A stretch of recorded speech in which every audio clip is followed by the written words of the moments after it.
Bonjour et bienvenue dans le SAV DCSE. Aujourd'hui, on a la joie d'accueillir Myriam. Bonjour Myriam. Bonjour, On est ravis de, enchantée. mais de même, on est ravis de te recevoir ici sur ce podcast. Myriam, est-ce que tu veux peut-être te présenter rapidement pour que nos auditeurs sachent qui tu es et pourquoi est-ce que tu es invité aujourd'hui au podcast? Alors pour me présenter, du coup, je suis, Myriam Fernandez ou El Abid selon mes interlocuteurs. Du coup, je suis consultante et formatrice RH et droit social et aussi un petit peu en management. C'est une reconversion qui s'est faite récemment après un parcours de 10 ans dans les ressources humaines, mais surtout, forte d'un diplôme, que j'avais eu en droit du travail, après lequel j'avais eu envie d'aller enfiler des chaussures de sécurité et confronter un petit peu, mes connaissances théoriques à la pratique. Donc un RH qui va sur le terrain, du coup, c'est hyper intéressant. Exactement. Un RH opérationnel qui va au-delà de ce qu'il sait, du cadre légal, de ce qu'il doit faire, d'appliquer les procédures, qui va un petit peu se confronter aussi à l'humain et au climat social.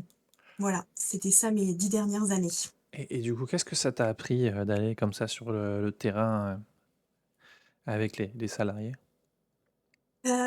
Alors déjà, c'était un souhait de ma part, parce que, enfin, pour la petite histoire, moi, initialement, je devais avoir une carrière d'enseignant-chercheur, mais surtout parce que je voulais enseigner, transmettre et à l'université, je m'étais rendu compte que, faire de la recherche sur quelque chose que l'on ne connaissait pas, un monde du travail, qui était, vaste, ça m'empêchait de pouvoir réfléchir et puis je me demandais, quoi transmettre si je ne connaissais pas, l'utilisation des outils que je transmettais. Et donc, quand je suis allée sur le terrain, avec cette vraie volonté d'aller confronter, tout ce que je savais, ça a eu pour, principal intérêt de me mettre face à l'humain. Parce que ce qu'on nous apprend, en fac de droit et ce qu'on peut pratiquer en théorie dans les ressources humaines, c'est qu'il y a des règles, des procédures à appliquer, qu'on est représentant de l'employeur et je pense que quand on va sur le terrain, ça a 2 vertus. La première, c'est qu'on replace l'humain au cœur de nos pratiques. Et donc, derrière chaque décision, chaque règle, il y a des impacts et surtout il y a un intérêt, il y a une raison d'être et je pense qu'il faut en avoir conscience, voir la porter.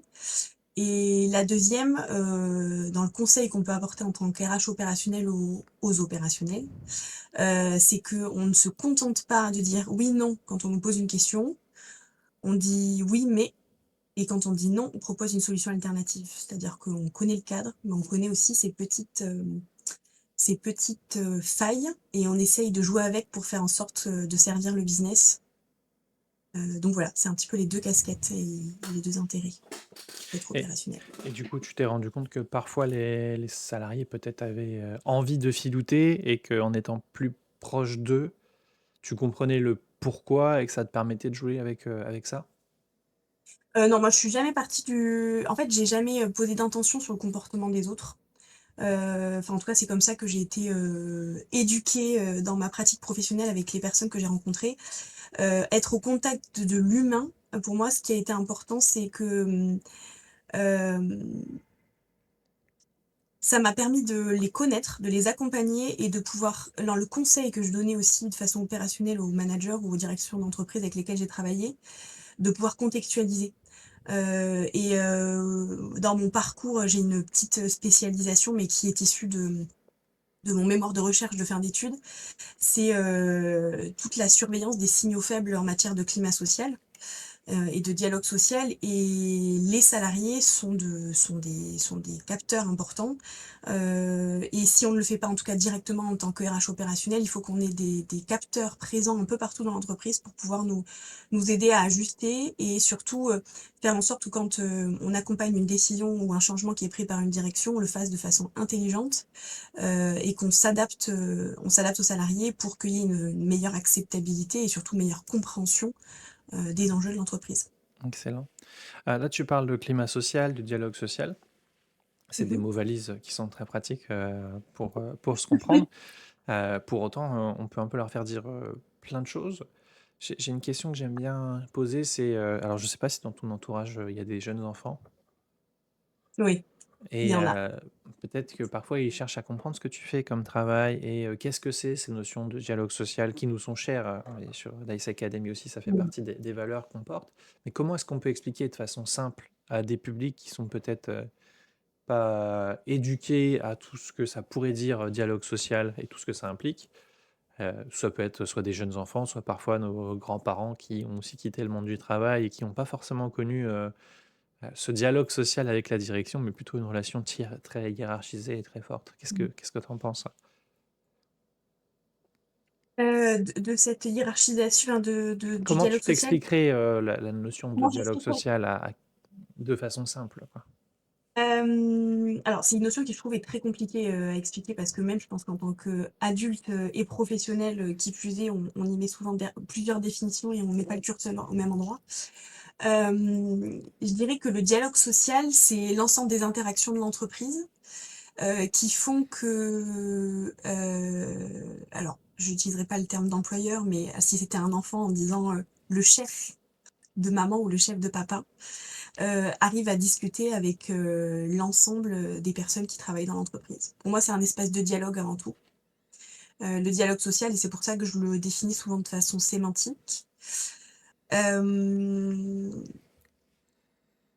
ouais, c'est comme ça que je le définirais. C'est difficile comme exercice, c'est une très bonne question et c'est souvent Si difficile de vulgariser, en fait, ouais. si je reprends l'analogie, de la famille, pour un exemple qui vaudra ce qu'il vaut, mais est-ce qu'on pourrait pas dire que le dialogue social, c'est un peu quand papa et maman, ils discutent de où est-ce qu'ils veulent aller en vacances, il y en a un qui veut aller à la mer et puis un qui veut aller à la montagne et puis du coup, on va essayer de trouver un endroit qui plaît à tout le monde pour que tout le monde puisse profiter des meilleures vacances possibles? J'aime beaucoup cette analogie, elle est très juste. Bien, ouais, je suis tout à fait d'accord.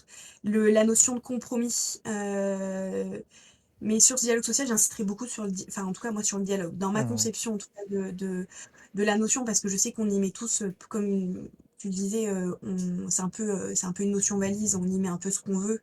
Et je pense que si on demande à un élu du personnel de le définir, il ne le définira pas de la même façon qu'un représentant de la direction. Au-delà du compromis, j'y mettrais vraiment un espace de dialogue. Mmh. On parle beaucoup. Mais qui Parfois, on se fâche. Parfois, on est d'accord. Parfois, ça crie. Mais l'idée, c'est de trouver un compromis en dialoguant.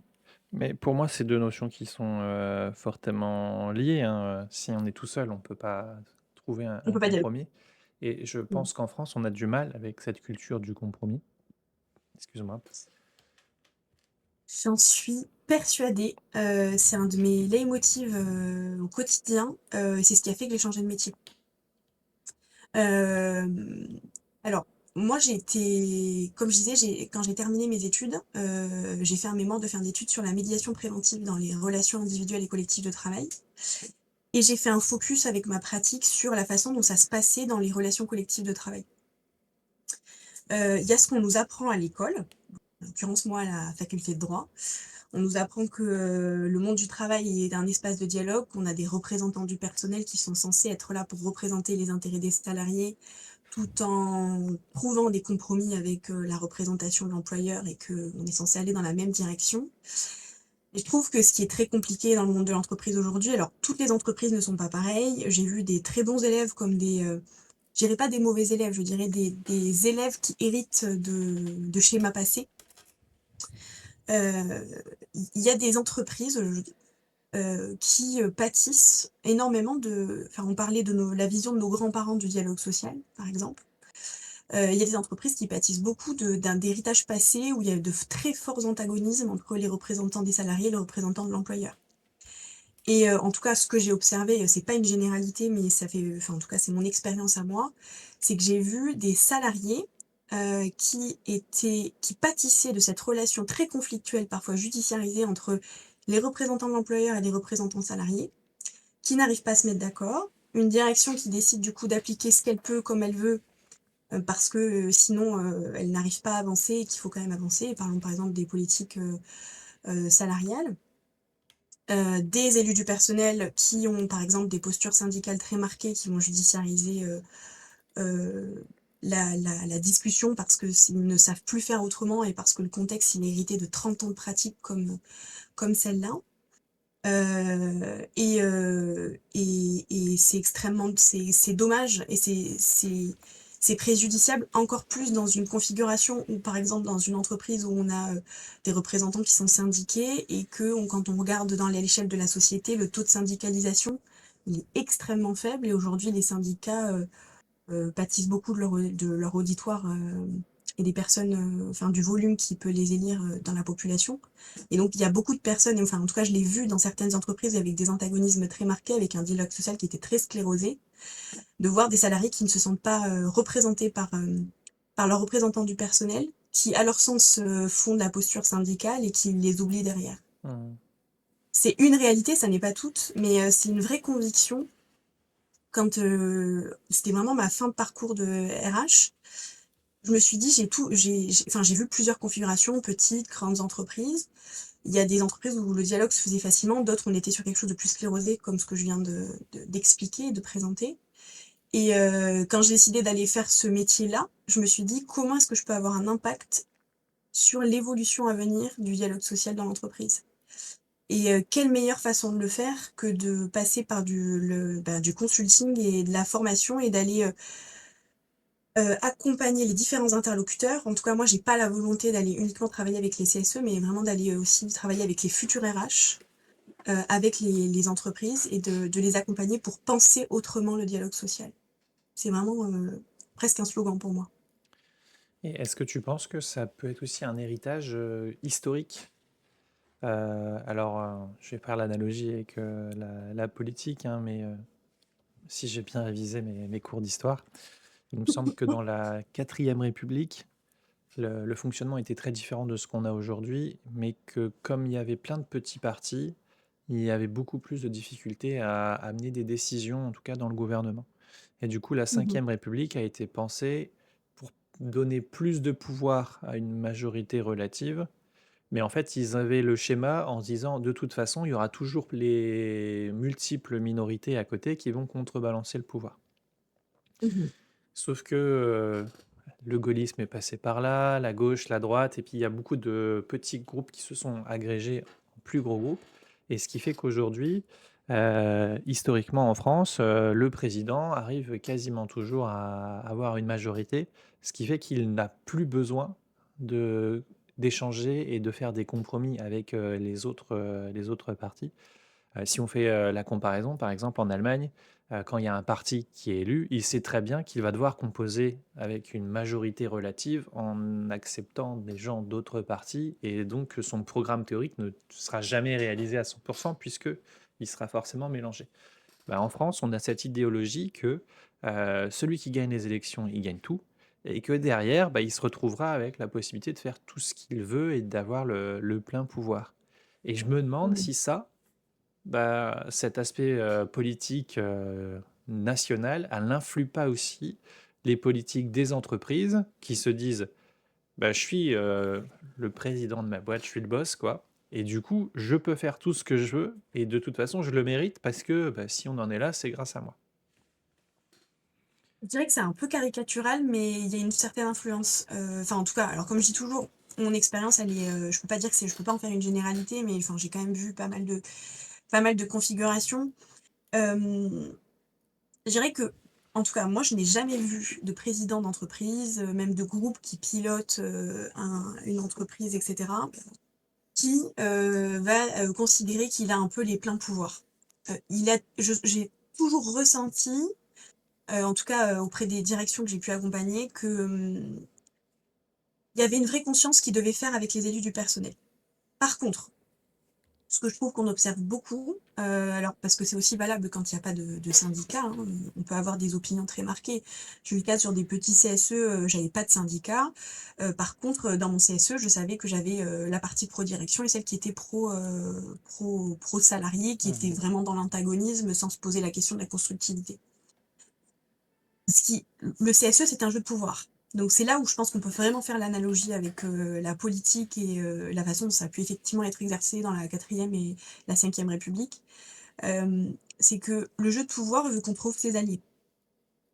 Donc souvent, et je le disais dans les entreprises où il y a des forts antagonismes, ce qui se passe, et c'est très malheureux, Enfin, en tout cas, moi, en tant qu'RH, je trouvais que le dialogue social, il était pas enfin, même moi, je m'amusais pas. Alors, je sais pas si on peut dire qu'on s'amuse, mais en tout cas, moi, le dialogue social, c'est quelque chose qui m'a toujours, beaucoup amusée.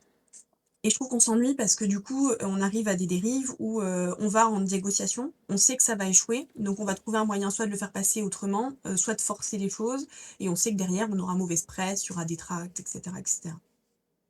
Ce qui ressemble à Mais certaines du coup situations que la politique moderne fait également d'ailleurs. fortement, puis je trouve qu'en termes de contexte, on est vraiment dedans au cours des dernières années.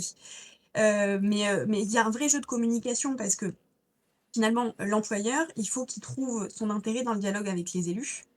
Donc certes, souvent ce qui se passe, c'est on trouve parmi les élus du personnel, et enfin moi je l'ai pratiqué, je trouve que c'est important de se dire qu'on a nos alliés, mais pas au sens péjoratif du terme, parce que si je dis ça à un élu du personnel, certains vont se braquer, mais pas du tout. Je pense que c'est les personnes qui en tout cas sont constructives, avec lesquelles on arrive à discuter, qui arrivent à entendre que parfois, la situation de l'entreprise elle est complexe et qui parfois arrivent à aller au-delà des postures.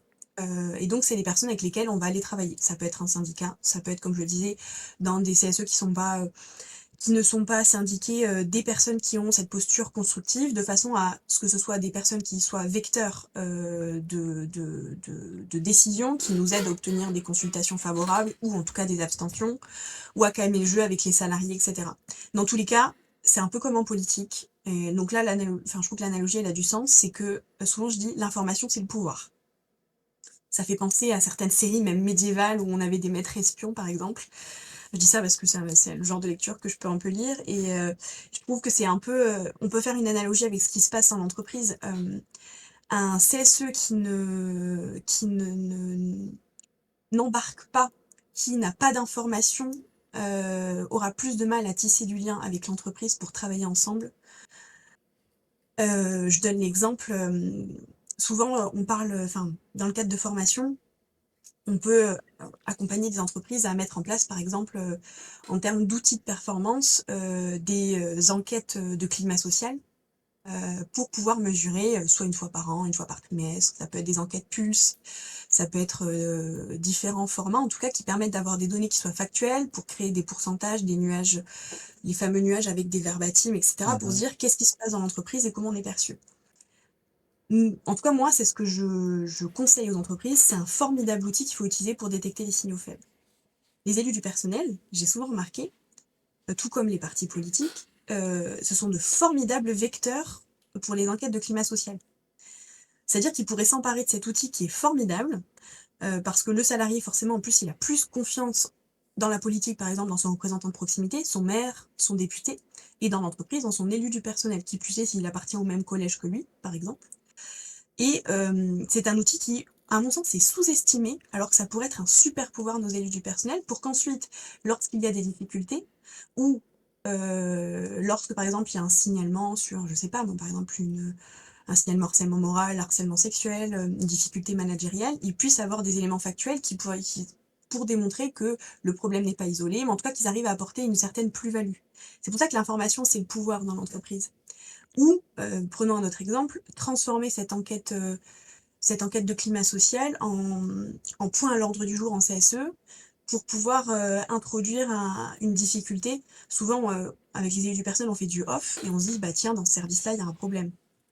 Et parfois pour changer les choses, moi je le dis souvent à mes élus, c'est très bien de me dire qu'il y a du management toxique, que vous pensez qu'il y a du harcèlement moral, mais moi si j'ai pas d'éléments factuels, en tant que représentante de l'employeur, et c'est pas méchant, c'est que je ne pourrai rien faire si j'ai rien de factuel, parce que mon licenciement, il sera remis en cause. Donc l'entreprise prendra un risque, et donc vous êtes mes alliés pour m'aider à alimenter ces dossiers. Et donc, comme dans le monde politique, les élus du personnel ont un rôle très important auprès, non pas des populations, mais des salariés. Donc c'est un truc qui est très important, et quand on en parle avec les élus, ils disent toujours: «Mais oui, c'est évident, il faut qu'on le fasse». Mais pourquoi ils le font pas? Alors il y a plusieurs choses, ça dépend de la taille des CSE. Moi je connais très bien les petits CSE, pour avoir pratiqué quelques années sur des petits CSE. Sur les petits CSE, je pense que la problématique, elle est purement logistique. C'est aussi une problématique de temps, de formation. Parce que, alors il y a aussi de moyens, parce que alors imaginons qu'on veuille faire une enquête sur 100 personnes. Pour un petit CSE où ils vont être 7 ou 8, par exemple, ça demande forcément beaucoup d'investissement. Les heures de délégation, elles ont leurs limites et c'est ce qui se passe souvent dans les petits CSE, c'est qu'ils donnent plus que ce qu'ils ne déclarent. Moi, j'ai vu des CSE qui donnaient bien plus que ce qu'ils déclaraient, ils Qui dépassaient leurs parfois heures de déclarent délégation. 0 heure de délégation alors qu'ils en font plus que le quota. C'est ça, ou ceux qui travaillent tous les soirs pour faire des choses parce qu'ils sont très investis. Moi, j'ai connu des secrétaires de CSE qui, franchement, j'étais bluffée parce que je le savais pas et puis un jour, par hasard, j'ai découvert que le soir, ils travaillaient, pour les questions de CSE. Donc parfois, c'est une question de moyens, de logistique parce que, ben, forcément, ça demande de se dire: «Est-ce qu'on le fait par un logiciel?» C'est toujours pareil, l'enquête de climat social, elle est très différente en fonction des populations. J'en parlais justement avec une RH, il y a quelque temps, on en parlait, elle me dit: «Formidable outil, il faut que je le fasse». Convaincue qu'il fallait le faire parce qu'elle mettait Mmh. en place des indicateurs de performance, elle me disait: «Il faut effectivement que je le fasse». Le problème, on s'en est rendu compte, c'est que sa population, c'était une population industrielle, dans un atelier de production qui n'avait pas accès aux ordinateurs. Effectivement, l'enquête de climat social, elle est très intéressante quand la donnée est utilisée. Quelle meilleure façon de le faire qu'avec à minima un Google Form, ou en tout cas un outil qui nous permet de traiter la donnée sous format Excel, qui nous permet d'en faire des graphiques. Parce qu'en tant qu'RH, effectivement, je dis l'information, c'est le pouvoir, donc la donnée, c'est le pouvoir pour les RH, et ça, j'en suis convaincue. Mais par contre, si elle n'est pas traitée, elle n'est pas utilisée, elle n'a pas de sens. Et donc, si forcément on se dit, ok, ben dans ce cas-là, moi je vais aller faire des petits papiers que je vais distribuer, qui vont aller mettre dans une boîte anonymisée, et c'est pareil pour les élus du CSE, imaginons le temps qu'il faut pour traiter la donnée, Mmh. la transformer en KPI, alors qu'en vérité, des logiciels peuvent le faire très facilement. Donc ça peut être une question de moyens. Et après, je pense qu'il y a une question de posture. Je donne l'exemple sur certains syndicats qui ont des postures historiques, imaginons la CGT ou autre. Ce que j'ai remarqué, c'est que souvent, il y a des postures très marquées. Euh, et c'est des élus du personnel, et c'est pas le cas de tous, hein, mais en fait, on va dire qu'il peut y avoir une posture marquée où on se dit, on connaît notre électorat, on sait ce qui se passe, et du coup, se poser la question d'aller remettre en question tout ce qu'on sait au travers d'une enquête, bah, pour eux, ça fait pas partie de leurs priorités parce qu'ils estiment qu'ils ont des combats ailleurs, et c'est tout à fait légitime aussi. Mais parce qu'effectivement, quand on est attaché à certains syndicats, il y a des enquêtes qui sont faites d'ailleurs régulièrement par ces syndicats qui leur donnent le pouls de ce qui peut se passer, notamment dans leur électorat et dans le monde de l'entreprise, voire dans leur secteur d'activité. Et on se dit, bah, on n'a pas besoin de le faire. Donc je pense qu'il y a plusieurs réalités qui se confrontent et la réalité, elle n'est pas la même en fonction des entreprises. Mais je pense qu'il y a surtout une méconnaissance de l'outil de l'enquête de dialogue social. J'ai entendu très peu d'élus me parler de ces enquêtes. En tout cas, qui se sont dit, au-delà de ce que je ressens du pifomètre de ça sent pas bon dans cette équipe, de se dire, est-ce qu'on ferait pas une enquête pour pouvoir aller parler ensuite avec la direction, avec des éléments factuels. Mmh. C'est rigolo que tu parles de ça parce que dans la série de vidéos dont on parlait avant ce podcast, la deuxième Ouais, vidéo, je dis à peu près le même genre de choses sur l'importance d'aller sur le terrain, d'avoir des éléments factuels pour remonter tout ça. Parce que souvent, les élus, ils peuvent être un peu embêtés parce que ils ont connaissance d'un cas de harcèlement ou de supposé harcèlement, mais ouais, la personne leur dit, ah, par contre, tu dis à personne que je t'ai dit ça. Et puis, ouais, du coup, il t'en parle en tant que RH en disant ah, bah Myriam, on pense qu'il y a un problème. Ils ont connaissance du problème, mais ils n'osent pas le formuler clairement. Moi, ça m'arrive parfois en formation de gentiment les disputer en disant mais attention, s'il y a du harcèlement et que la personne est en situation de souffrance, il faut arrêter avec cette histoire de on m'a dit de pas le dire. Bah, la personne, elle va, imaginons le pire scénario, elle va se suicider à cause du harcèlement qu'elle subit.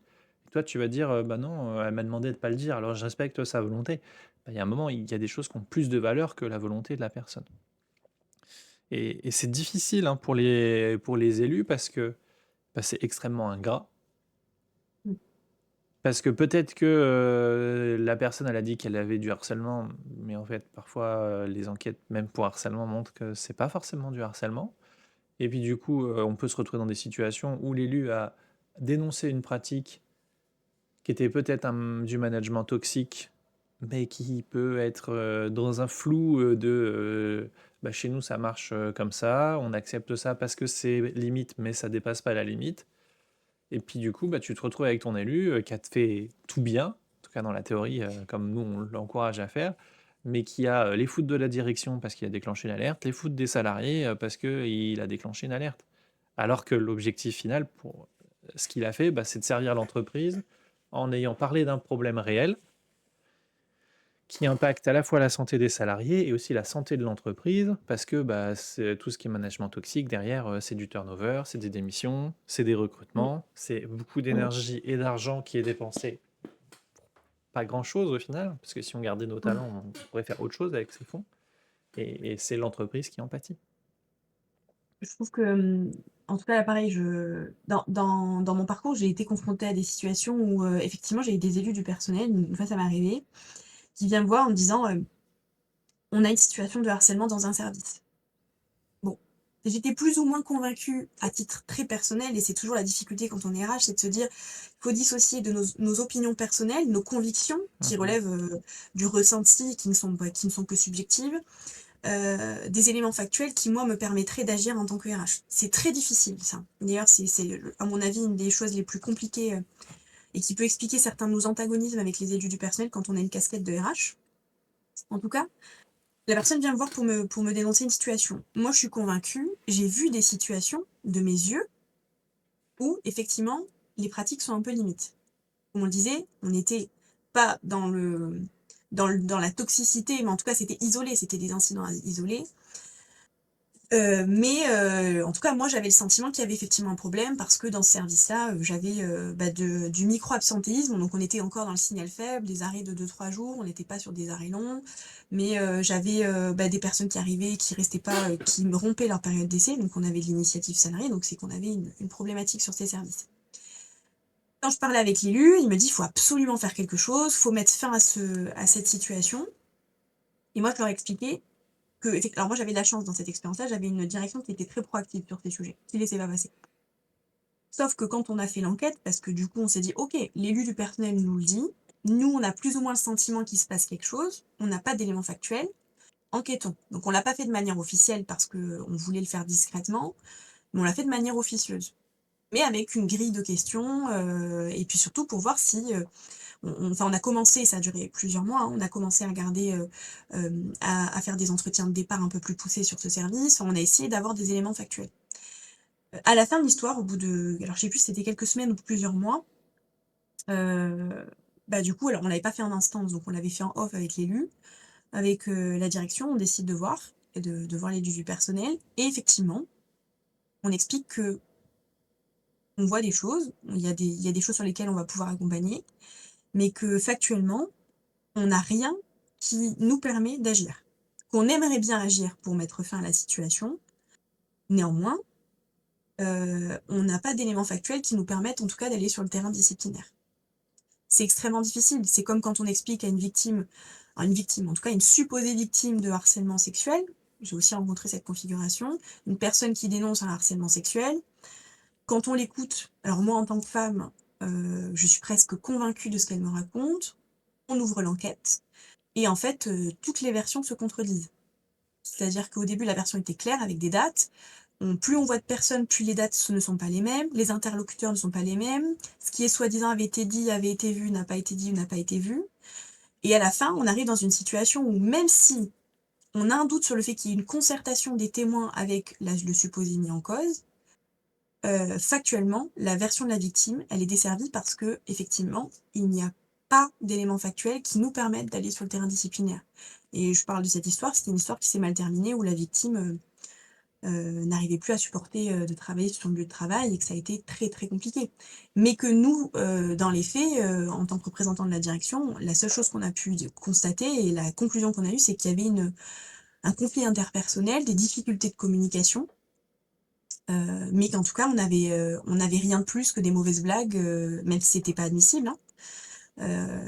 On n'avait rien de factuel qui puisse aller dans le sens du harcèlement sexuel, par exemple. Et donc, je pense que là où les élus, ils ont un rôle clé, et c'est aussi pour ça que j'ai envie de les accompagner parce qu'on peut pas le faire quand on est RH. C'est très difficile, de se dire: «Je vais aller leur donner le conseil qui, moi, risque de mettre en difficulté l'entreprise, que je représente», Mmh. même si on essaye de le faire un petit peu en off avec les personnes de confiance. Mais en tant qu'élu du personnel, leur rôle clé dans tous ces sujets RPS, que ce soit du harcèlement ou du management compliqué, c'est que qui soit là pour accompagner les salariés, pour documenter le plus tôt possible. Si le salarié ne le documente pas, qu'eux commencent à le documenter, sachant que, notamment quand on est sur des éléments qui peuvent revêtir une caractérisation qui soit pénale, en dernier recours, on sait aussi que, pour accompagner un salarié, si on ne va pas devant des juridictions civiles, par exemple, heu, devant la juridiction pénale, toutes les preuves, elles sont recevables. Et donc ça peut être des écoutes, et cetera. Et je dis pas qu'il faut le faire, mais je dis qu'il faut sensibiliser nos élus du personnel à accompagner les salariés sur la documentation des difficultés dès le début, parce que c'est souvent ce qui pêche. Même pour un salarié qui demain attaque au prud'homme, la plus grande difficulté, c'est de prouver, et de caractériser les faits. Et donc dans ces situations où on sent qu'il y a quelque chose qui va pas, Mmh mh. mais on n'a pas les faits pour caractériser, quel est le plan d'action qu'on peut mettre en place en tant qu'entreprise? Parce que tu vois, là, par exemple, tu as parlé du alors il y a des choses, qui me questionnent, mais j'ai pas tous les éléments, mais tu vois, tu parles de conflits interpersonnels, tu parles Mmh. de blagues inappropriées. Mmh mh. Peut-être dans d'autres cas où on est plus sur du harcèlement d'ambiance, il y a d'autres choses à faire également. Qu'est-ce Mmh que mh. tu peux proposer comme solution? Qu'est-ce qu'on peut mettre en place comme plan d'action pour les élus du CSE? Alors je pense que de toute façon, ce qu'il faut avoir en tête, c'est que, les élus du CSE, on se retrouve face à un interlocuteur qui est l'entreprise et on parlait du fait qu'il faut aller se faire du consensus et du dialogue et du travail ensemble. L'entreprise, elle, son principal intérêt, c'est de protéger sa responsabilité. Malheureusement, alors il y a de très bonnes intentions, mais on va dire que les interlocuteurs de l'entreprise, eux, vont avoir comme principale, préoccupation, celle de protéger la responsabilité de l'entreprise avec la fameuse obligation de moyens renforcée. Donc, face à eux, ils vont avoir effectivement un employeur qui va mettre en place un plan d'action. J'en ai plein d'exemples, hein. Ça peut être, des formations à la communication, des sensibilisations aux remarques sexistes, il y a tout un tas d'entreprises d'ailleurs qui sont exemplaires sur le sujet, où même la petite blague et à juste titre, ne peut pas, la petite blague mal placée, n'a pas à être dit sur le lieu de travail. Ils ont le droit de le dire, à l'extérieur quand ils vont boire un verre, mais à partir du moment où ils rentrent sur le lieu de travail, c'est terminé. Et encore, on peut avoir des situations où il y a des choses qui se passent pendant la pause déjeuner, dans la cantine ou dans la salle de pause, où là, on se pose la question de la frontière qui est très mince entre le travail et le personnel. L'élu du personnel, enfin, lui, son principal rôle, c'est d'apporter de l'information. Je le disais, à mon sens, l'information, c'est le pouvoir. Donc, son rôle, ça va être, en tout cas, d'alerter dès qu'il le peut. Tu le disais à juste titre, se contenter de dire, lorsqu'un salarié, vient signaler des faits, mais le salarié ne veut pas que j'en parle, donc je ne le fais pas. Qu'est-ce qui se passe quand, on a la fameuse jurisprudence France Télécom qui qui Qui tombe? qui arrive, donc les fameux suicides, ça peut arriver. Il faut pas croire que ça n'arrive qu'aux autres. Malheureusement, ça arrive. Qui Oui plus est quand la parole de la victime n'est pas entendue et accompagnée. et parfois, la solution que disent, ces personnes victimes, c'est: «Bah, de toute façon, je vais partir» et Exactement. ils vont mettre un terme peut-être à leur souffrance, mais Mais s'il y a pas celle des vraiment autres. du harcèlement, dans 2 semaines, le harceleur, il aura trouvé une nouvelle victime. C'est le plus difficile parce que, c'est souvent ce qui se passe, hein. Malheureusement, dans ce genre de situation, on voit des salariés, qui, plutôt que de continuer à souffrir, alors il y a ceux qui vont être en arrêt maladie, qui vont être arrêtés parce que, ils vont somatiser et du jour au lendemain, ils vont tomber, ils arriveront plus à se lever le matin. On a les salariés qui décident de partir en disant: «Moi, je veux pas plus souffrir, donc c'est bon, j'arrête, stop». Mais effectivement, ça ne fait pas s'arrêter le cercle vicieux. Moi, j'ai vu des situations, alors c'était pas forcément dans les entreprises où j'ai travaillé, mais en tout cas, j'y ai assisté aussi, dans mon réseau, des situations tellement gangrénées où, par exemple, sur un même poste, on avait, imaginons, plusieurs personnes qui se succédaient et la problématique était toujours identique. Les élus du CSE, là où ils peuvent avoir un rôle et certains savent très bien le faire, il y a le fameux droit d'alerte pour danger grave et imminent. La seule difficulté qu'on va avoir en la matière, c'est qu'ils peuvent faire le droit d'alerte en matière de danger grave et imminent, ça va déclencher une procédure, mais là pareil, il faudra avoir des éléments factuels. Là, ce qui peut être intéressant par contre, c'est que quand ils ont un salarié qui s'en va de l'entreprise, s'il accepte de faire en tout cas un témoignage, c'est quand même bien. Mmh. Ça peut être très utile, qui plus est pour prouver qu'il y a une répétition des faits sur une période suffisamment importante pour avoir dégradé la santé des personnes. Là où ça va être plus compliqué d'utiliser ce levier, c'est quand, par exemple, on va avoir une situation où, les personnes qui partent ne veulent pas et ont peur de l'entreprise. On peut avoir des entreprises, qui font peur aux salariés, à juste titre ou non, hein, des fois, il ne se passe jamais rien, mais qui ont peur et qui ont peur pour leur parcours professionnel et qui ne veulent pas en parler, et on a aussi des schémas où les victimes, se disent, «C'est un aveu de faiblesse de parler». Si je parle, je dis que j'ai vécu ça, c'est moi la personne faible, c'est pas l'autre. Souvent, ce Mmh. qui se passe dans les mécanismes, par exemple, de toxicité de management ou de harcèlement moral, la victime finit par penser que c'est elle le problème. D'ailleurs, c'est pour ça souvent qu'elle s'en va. Donc là, c'est là où les leviers d'action sur les CSE sont plus restreints, mais je dirais que la documentation, elle est extrêmement importante, et après, au-delà, je dirais que ça va être de travailler le dialogue, quand c'est possible, parce que dans certaines structures, ça n'est pas possible, pour pouvoir aller travailler,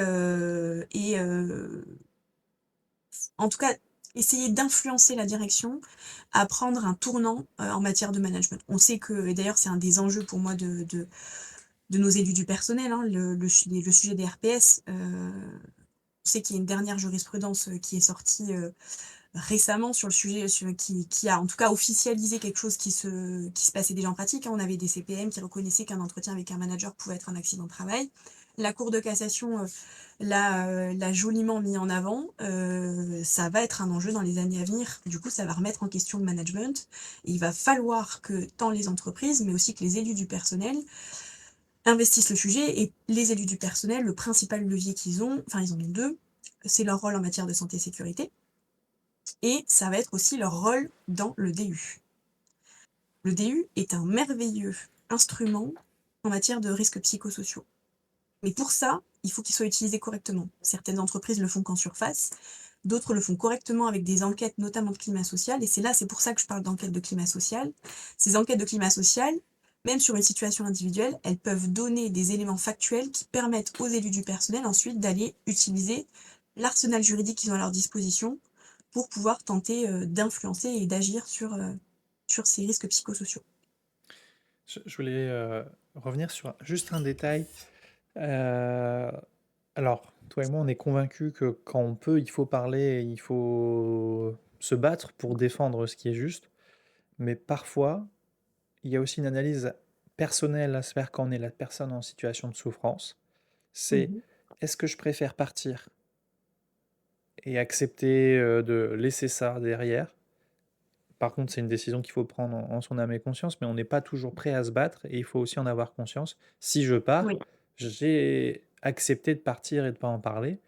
Si je suis assez fort pour me battre, je vais parler du problème et peut-être Mmh. que ça va faire changer les choses. Peut-être pas pour moi qui ai déjà vécu et qui ai déjà souffert de cette situation, mais pour les autres collègues qui seraient amenés à vivre ça plus tard. Et c'est important parce que j'ai pas envie que si quelqu'un passe par ici, il se sente un peu culpabilisé parce qu'il se dira: «Ah zut, moi j'ai pas eu la force de». Bah, c'est pas la forcément la priorité. Si tu es mal, la priorité c'est que tu ailles bien avant, et parfois aller bien, c'est partir et pas Oui. forcément, se battre pour, la ce qui est juste, quoi. J'ai envie de dire que souvent et enfin merci pour, le fait qu'on puisse s'arrêter sur cette précision-là. Hem, le salarié qui est en mal-être, on ne réagit pas tous de la même façon, et on n'a pas un en fait, il y a plusieurs difficultés. La première, c'est que on ne décide pas de partir tous au même moment. Certains partent quand ils ont déjà fait des arrêts maladie, qu'ils ont des difficultés de santé et que ça a eu un impact tellement important que c'est une question, de salut, et il faut se sauver pour pouvoir, se sortir de cette situation-là. Et il y en a d'autres qui partent très tôt, et qui, par exemple, sont très détachés. On n'est pas tous égaux face aux situations, parce que les situations de toxicité, quelles qu'elles soient en matière de risques psychosociaux, elles sont pas, on n'est pas tous égaux. Déjà, on ne réagit pas tous de la même manière, et on ne réagit pas tous au même moment. Et aussi, là où j'aimerais quand même apporter une précision, c'est que, imaginons l'hypothèse où on a un salarié qui décide de se battre pour les autres, de façon très altruiste, en disant: «OK, moi je pars de toute façon, je pars faire autre chose». je m'en vais de cette situation-là, mais je veux que ceux soit ceux qui restent, soit la personne qui me remplaceront ne vivent pas la même situation et je décide effectivement, soit de faire une dénonciation, soit de contacter les élus du personnel, soit, de moi-même intenter une action en justice pour obtenir réparation. Parce qu'on peut aussi faire cesser une situation en agissant soi-même, devant le conseil de prud'homme, par exemple. Il faut avoir en tête aussi pour ces salariés, c'est quand même la difficulté, donc faut, à mon sens, pas vendre la solution miracle, c'est que cela ne peut ne pas fonctionner. Mmh.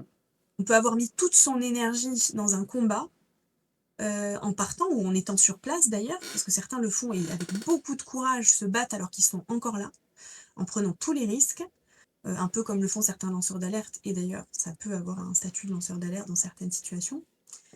Et il peut ne rien se passer. Et c'est la plus grande difficulté, je trouve, et c'est valable aussi pour les personnes qui font des signalements, par exemple, c'est de se dire que si ça se trouve, heu, je vais être face à une injustice, ou en tout cas je vais ressentir l'injustice où, les personnes que je mets en cause n'auront rien.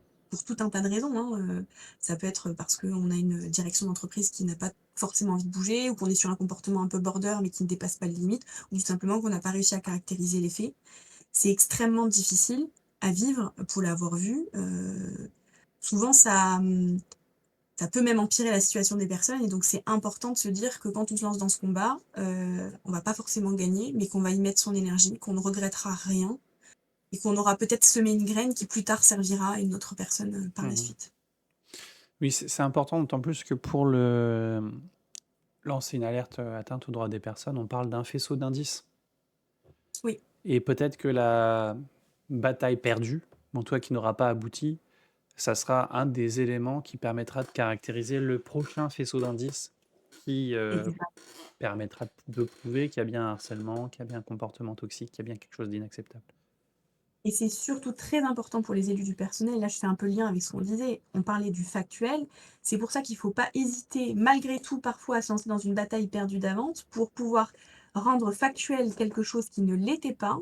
Le fait d'avoir des PV de CSE qui discutent de cette situation euh, font que demain, si je dois soit me relancer dans la bataille, ou ça pourrait être des éléments qui pourraient servir dans le cadre d'une procédure judiciaire pour un salarié à venir, ça reste des éléments factuels. Souvent, on dit qu'il y a certains RPS qui sont très difficiles à documenter.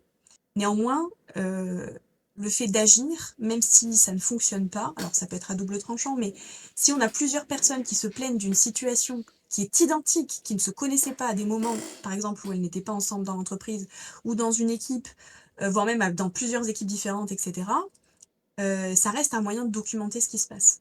Alors, il faut faire attention parce qu'il ne faut pas tomber, on parlait de dialogue, si on va à chaque fois lancer une alerte, ou si, on lance un point à l'ordre du jour du CSE à chaque fois qu'on a une situation un peu compliquée, ça peut tendre les relations avec, la direction et à la fin, ça pourrait nuire potentiellement, aux relations que les élus peuvent avoir avec la direction et donc ça les salariés pourraient en pâtir in fine, avec un dialogue qui se tend.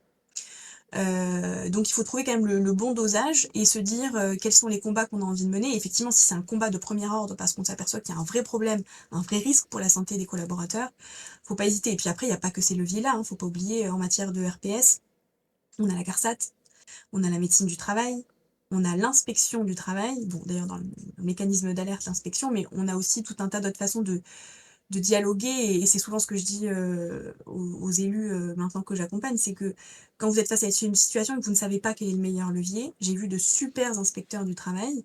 On peut être reçu sans que ce soit su par l'entreprise et c'est quand même merveilleux d'avoir un pays où c'est possible, avec un inspecteur qui va nous présenter toutes les possibilités, au gré de la discussion, toutes les possibilités d'action qui pourra peut-être même aiguiller, les élus du personnel sur, la meilleure attitude.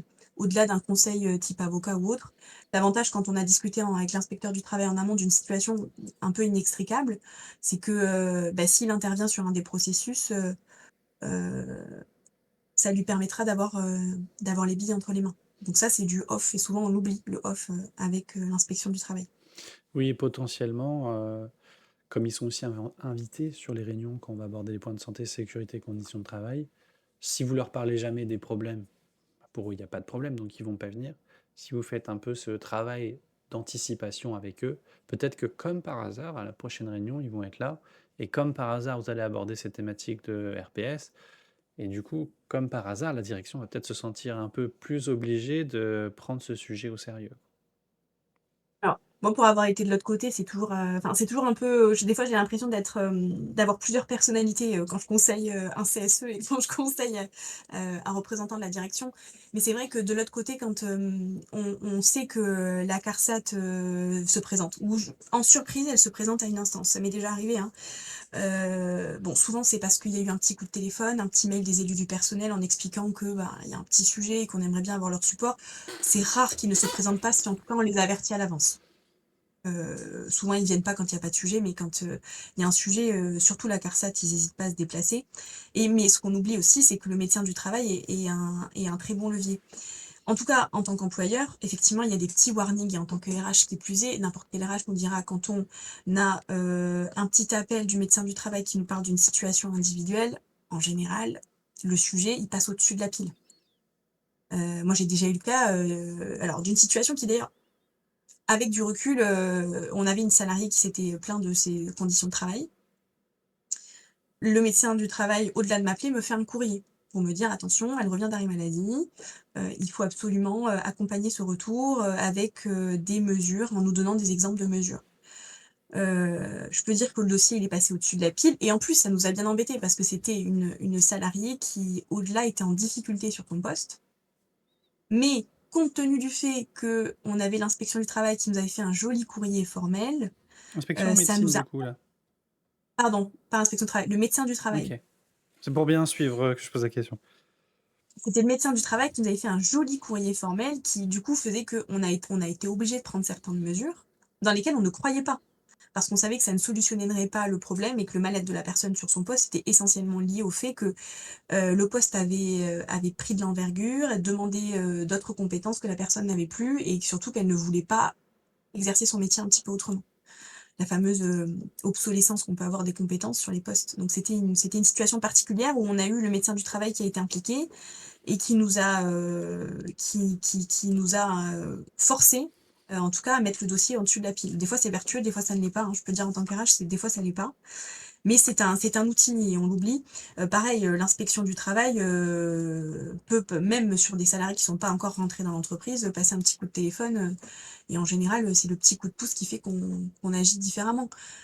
Alors, j'ai envie de dire, vis-à-vis des élus du personnel, toujours pareil, le conseil que je donne, mais parce que j'ai eu l'autre casquette d'en face, attention à ne pas aller dans ce comportement systématique parce que Excuse-moi, si tu veux, j'ai une question, mais qui est en lien avec ce que tu es en train de dire, mais comme ça, tu vas pouvoir peut-être vas-y. la structurer. J'aime bien. Bon, là, c'est une année en plus de renouvellement, donc on va avoir pas mal de nouveaux élus.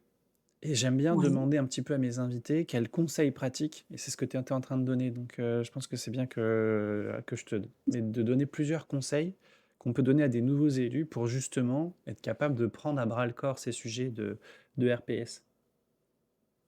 Bon, déjà le premier, je l'ai déjà dit, on d soit on documente, soit on accompagne les salariés à documenter et surtout on sensibilise sur l'importance, d'avoir des éléments factuels.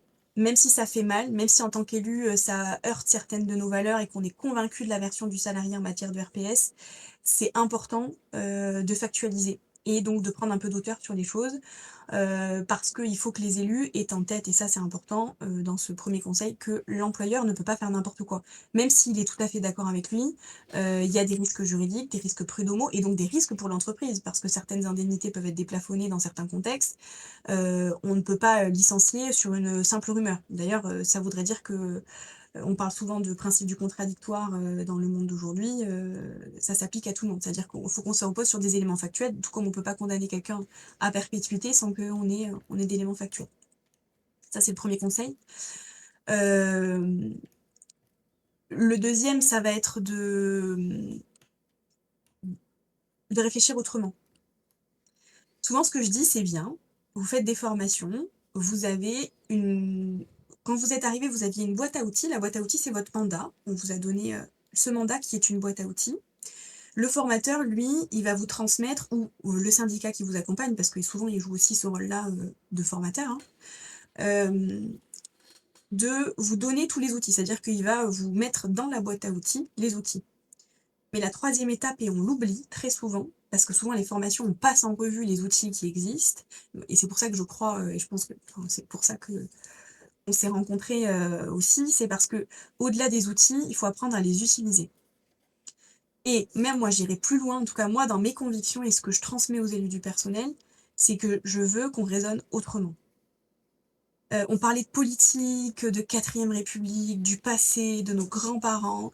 Il faut complètement couper avec ce qui se passait avant, ou en tout cas s'en servir comme d'une leçon, parce que je pense que ça a eu ses avantages, mais aussi ses inconvénients, et que le monde d'hier n'est plus le monde d'aujourd'hui. On a des nouvelles générations qui ne se syndicalisent plus, qui ne croient plus dans les syndicats, malheureusement.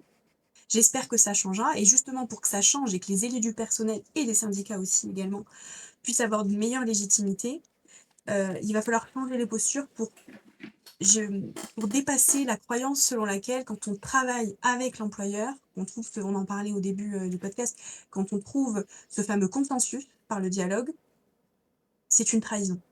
Non, ça n'est pas une trahison. Il est toujours préférable quand, imaginons l'employeur annonce une mauvaise nouvelle, je ne sais pas, en matière économique, on gèle les recrutements, on ne prend plus d'intérimaires, du coup la charge de travail augmente, et cetera, et cetera. Il est toujours préférable d'aller négocier des petits bouts de ficelle pour accompagner les collaborateurs, plutôt que de se retrouver dans une situation où la direction prend des décisions, et qu'on n'a pas réussi à négocier des choses qui vont en tout cas servir au quotidien de nos salariés. Voilà, donc ça c'est le 2e conseil et le 3e, c'est un peu pour moi, une compétence d'avenir, pour les élus du personnel. Et c'est parfois un peu compliqué parce que dans certaines entreprises, les élus du personnel, sont pas de la nouvelle génération et donc j'espère que dans ces nouveaux mandats, on va avoir, de nouvelles générations. Mais c'est de se dire qu'il faut utiliser l'intelligence artificielle. Aujourd'hui, les directions, elles utilisent l'intelligence artificielle, les RH, sont formés à l'intelligence artificielle, quoi qu'on dise. On est forcé de monter dans le wagon et si on l'a pas pris, de toute façon, on finit toujours par le prendre un moment ou un autre parce que nos outils, eux, utilisent l'intelligence artificielle. Nos outils, nos SIRH évoluent. Et je dis pas qu'il faut utiliser l'intelligence artificielle aveuglément, parce qu'en plus, moi j'ai fait l'exercice, même en tant que formatrice pour des étudiants, si on lui demande quelque chose, souvent, moi ça m'est arrivé d'avoir, j'ai utilisé plusieurs intelligences artificielles, les références du code du travail n'étaient pas les bonnes. Donc il ne faut pas regarder aveuglément, ça n'est pas un conseil juridique, donc il faut toujours s'entourer de conseils juridiques, enfin en tout cas avoir une certaine assistance, ou en tout cas savoir chercher tout seul les réponses, ça c'est plus compliqué. Mais utiliser l'intelligence artificielle pour aller faire des choses chronophages. On en parlait quand on parlait des enquêtes de climat social. Il y a des choses qui, dans le quotidien des CSE, sont extrêmement chronophages. Toute la partie administrative, il y a des choses qu'on peut faire avec ça. On peut aussi se poser la question, notamment sur les PV de CSE. Souvent, c'est un exercice qui est très douloureux pour les petits CSE parce que, par exemple, moi je donne l'exemple, j'étais dans une usine avec des personnes qui n'avaient pas l'habitude d'écrire d'aussi longs documents et donc effectivement ça demande un effort d'intelligibilité. Moi je sais que j'ai eu des CSE où je relisais, je corrigeais tous leurs PV pour les aider, pour faire en sorte que ce soit compréhensible de tous. Donc ça c'est important. Et la dernière chose pour laquelle ça peut être très utile et c'est vraiment sous-estimé, c'est en matière économique. Souvent en matière économique, quand l'employeur il envoie des données ou quand il y a la BDESE, nous on sait que dans certains contextes, dans certaines entreprises, là je parle surtout des petits CSE, mais c'est aussi valable pour les grands, mais les grands souvent se font accompagner d'experts économiques ou font appel à des expertises, un grand combat. Mais quand on envoie de la donnée pure, on peut, c'est-à-dire c'est certaines stratégies de direction de dire j'envoie de la donnée, de toute façon ils vont pas la comprendre. Effectivement, si on parle d'EBITDA, de chiffre d'affaires, de marge brute, de marge nette, de masse salariale, parfois même les concepts de masse salariale sont mal compris. La masse salariale, c'est pas des ETP et du coup on raisonne différemment. En tout cas, de la donnée qui est pas forcément super compréhensible. Et notamment dans des contextes très compliqués, par exemple pré-PSE ou sur une consultation sur un motif économique, l'avantage de l'intelligence artificielle, c'est qu'elle peut être très utile pour pouvoir lire et synthétiser une masse très importante de données et leur donner une synthèse. Alors bien sûr, il faut peut-être la vérifier si on a des accompagnants, etc., mais ça peut faire gagner un temps monstre et surtout, ça peut aider ces nouvelles générations de CSE à être présents et à embarquer sur l'intégralité de leur rôle. Tout comme par exemple en matière de sécurité, aussi très intéressant, demain on a une situation, l'intelligence artificielle peut aider à trouver des idées de mesures, de plans d'action qu'on peut proposer à la direction, etc. Donc je dirais qu'il ne faut pas abandonner cette intelligence artificielle et surtout il faut monter dans le wagon, également pour les élus du CSE, et c'est pas très compliqué en soi de prendre les outils, mais il faut prendre le temps de le faire. Voilà. Si tu me permets sur l'IA, euh, il y a plein de choses qu'on peut automatiser et qu'on automatisait déjà avant que les moteurs de génération de texte comme ChatGPT existaient. Donc, il n'y a pas que ChatGPT comme IA, et même, j'aurais tendance à vous conseiller de ne pas forcément utiliser d'IA générative, mais de plutôt chercher des modèles spécialisés dans le traitement de données, si c'est ce que vous voulez faire. Attention, quand on utilise ces outils-là également, vérifiez qu'ils sont bien RGPD, que les données que vous allez donner, elles ne vont pas être envoyées sur un cloud en Amérique et que les infos confidentielles de votre entreprise, elles seront savamment pillées par Oncle Sam. Et dernière chose, si jamais vous avez besoin d'être accompagné sur cette thématique, sur la partie économique, avec Dice Academy, dans l'accompagnement SAV-DCS, ce qu'on propose aux entreprises, dans le cadre de vos consultations obligatoires, on vous fait des vidéos explicatives avec vos chiffres, avec vos finances. Et ça vous permet de ne pas avoir que de la donnée brute, mais justement d'avoir toute l'explication qui va avec. Et attention, souvent on demande à décortiquer les chiffres quand tout va mal, mais décortiquer les chiffres quand tout va bien pour comprendre pourquoi tout va bien ou peut-être qu'est-ce qu'on pourrait faire pour que ça aille mieux, c'est aussi important que juste se demander combien est-ce qu'on aura en prime en fin d'année parce que l'année s'est bien passée. Ouais. Et puis je dirais qu'il faut que les CSE n'hésitent pas à s'intéresser à la question de la masse salariale. Ou en tout cas des données qui sont transmises par rapport à cette masse salariale ou au nombre de TP dans le cadre de la BDES ou encore des bilans sociaux qui sont transmis. C'est une donnée qui est très importante parce que moi j'ai remarqué que souvent on a des élus du personnel qui parlent de charge de travail, mais qui ne prennent pas la peine de comparer sur une période où on disait où ça va bien avec la masse salariale et qui nous disent bah en fait il y a une charge de travail trop importante, c'est un problème de masse salariale. Parfois ça n'est pas un problème de masse salariale. Des fois les facteurs qui font que cette charge de travail elle explose, elle est différente.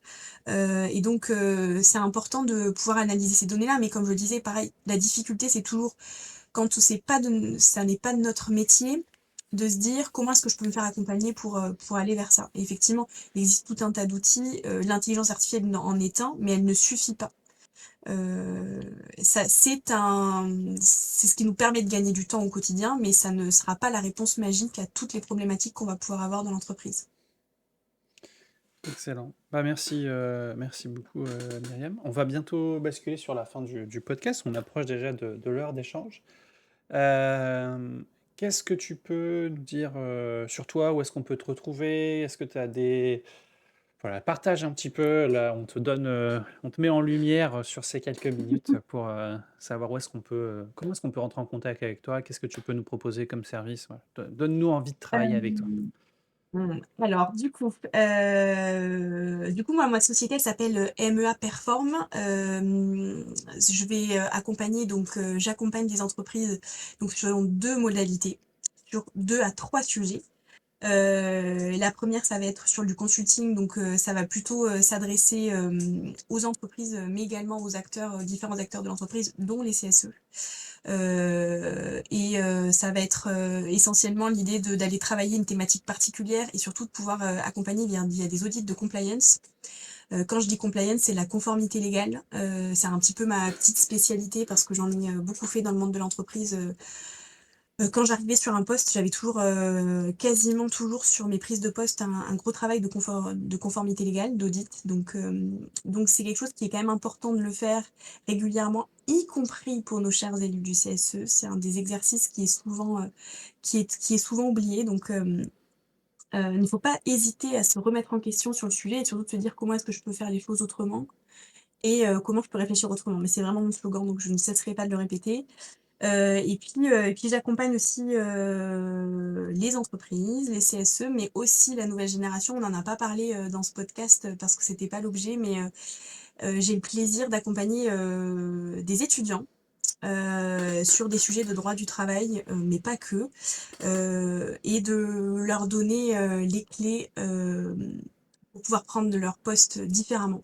Pas uniquement avec un bagage théorique, mais en les accompagnant sur la posture pour qu'ils aillent vers du consensus, par exemple, avec les élus du personnel, sortir des antagonismes, et puis surtout être en mesure d'utiliser les clés politique de l'entreprise, et pour ça, je m'aide, des enseignements de mes échecs, mais aussi de mes réussites pour les accompagner et voilà et puis dernière chose, j'accompagne aussi et on en parlait aussi, sur le management et cetera. Les RH, sont souvent, même se sous-estiment eux-mêmes sur leur capacité à accompagner, le management sur, dans leur pratique, en tout cas, RH au quotidien. Et donc ça fait partie de ce qui me fait vibrer au quotidien et j'ai le plaisir, d'accompagner, heu, des partenaires, sur le sujet, que ce soit des entreprises ou des salariés eux-mêmes qui veulent évoluer. Dans tous les cas, on peut me retrouver sur LinkedIn. On peut aussi, sur LinkedIn, on y retrouve mes coordonnées mail, et on peut me contacter également et on sait jamais, vous pouvez aussi, si vous ne savez pas comment me contacter, contacter Alexis, j'imagine qu'il saura me retrouver. Absolument. Donc pour ceux qui nous écoutent et qui ont peut-être pas ton nom écrit sur le Tout bandeau, à fait, c'est Myriam El Abid Fernandez. Vous pouvez avoir soit sous l'un prénom, soit l'un nom, soit l'autre. sur Dans mon tous les cas, profil. vous arrivez sur la même personne, qui est Myriam, avec qui on a discuté aujourd'hui. Et en tout cas, ce serait, si jamais vous avez envie de discuter ou d'approfondir certains sujets, ce sera avec grand plaisir. L'idée pour moi quand, je me lance dans ce métier-là et comme je vous le disais, je suis encore au début de mon parcours, et dans ce changement de métier. Mais en tout cas, c'est de me servir, de ce que j'ai vu et ce que j'ai fait au cours des 10 dernières années, de mon bagage, mes convictions humaines aussi, parce que c'est extrêmement important. J'ai besoin de me sentir utile et donc, je suis complètement au service des personnes avec lesquelles je travaille. Et souvent je dis, c'est, pareil, j'ai peut-être plusieurs slogans, d'une certaine manière je suis un petit peu commerciale aussi, paraît-il. C'est que j'enseigne pas uniquement ce que, j'ai lu ou ce que je sais ou ce qui est présent dans nos codes du travail, codes de sécurité sociale et cetera. J'enseigne ce que j'ai fait et ce que j'ai vu. Et ça c'est important parce que ça nous permet, je pense, de prendre un petit peu d'auteur et ça donne des exemples pratico-pratiques, et surtout ça montre parce que, on le dira jamais assez et je pense qu'Alexis en est convaincu, le droit du travail c'est quand même très, très lourd, parfois inintelligible, c'est difficile à vulgariser, et donc je suis persuadée que là, me servir de ma pratique, pour accompagner, est un merveilleux vecteur pour faire monter en compétence les personnes avec qui je travaille. Voilà. Je suis tout à fait d'accord avec toi. Je pense qu'on a besoin de plus d'exemples pratiques de qu'est-ce que ça veut dire concrètement, plutôt que de la théorie où on nous explique l'étymologie des mots. C'est pas ça qu'on a besoin. C'est voilà, j'ai cette info, ça veut dire que je dois faire quoi? C'est ça qu'on a besoin en tant qu'élu du CSE. Mmh. Et je dirais même un peu plus loin, tout à l'heure quand je disais la fameuse boîte à outils, il faut essayer de parfois remettre en question ses propres automatismes. Gérer aux avis du personnel quand par exemple vous avez, une situation où vous dites: «Ah oui, j'ai appris cette situation-là, il faut que je fasse ça» ou «On m'a dit qu'il fallait dans cette situation faire ça». Ne pas hésiter à se remettre en question, à remettre en question ses automatismes, à questionner si on a la chance d'avoir une assistance, par exemple, le SAV des CSE ou la DICE Academy. Mais en tout cas, dès qu'on a un interlocuteur qui peut nous accompagner là-dessus, de pas hésiter à se poser la question de: «Peut-être que j'ai oublié, peut-être que j'ai oublié une façon de faire les choses autrement». Parce que parfois les réflexes sont très bons, mais parfois on oublie certaines possibilités et après coup, c'est difficile de le rattraper. Voilà. Ben, merci beaucoup. Eh ben, on va s'arrêter sur ces belles paroles. Le SAV des CSE, c'est terminé pour aujourd'hui. Merci à tous ceux qui nous ont écoutés jusqu'à la fin. N'hésitez pas à nous suivre sur les réseaux. Vous pouvez me retrouver sur LinkedIn, sur ma page perso Alexis Maes, sur la page de l'entreprise Dice Academy, sur YouTube Dice Academy FR, sur Facebook Dice Academy, Instagram, TikTok, Thread, c'est le SAV des CSE. N'hésitez pas également à nous rejoindre sur notre serveur Discord pour ceux qui ont des questions, qui ont envie d'échanger. Et vous nous trouvez sur quasiment toutes les plateformes de podcast, toujours le SAV des CSE. Merci à tous, on vous souhaite une excellente fin de journée et ciao ciao!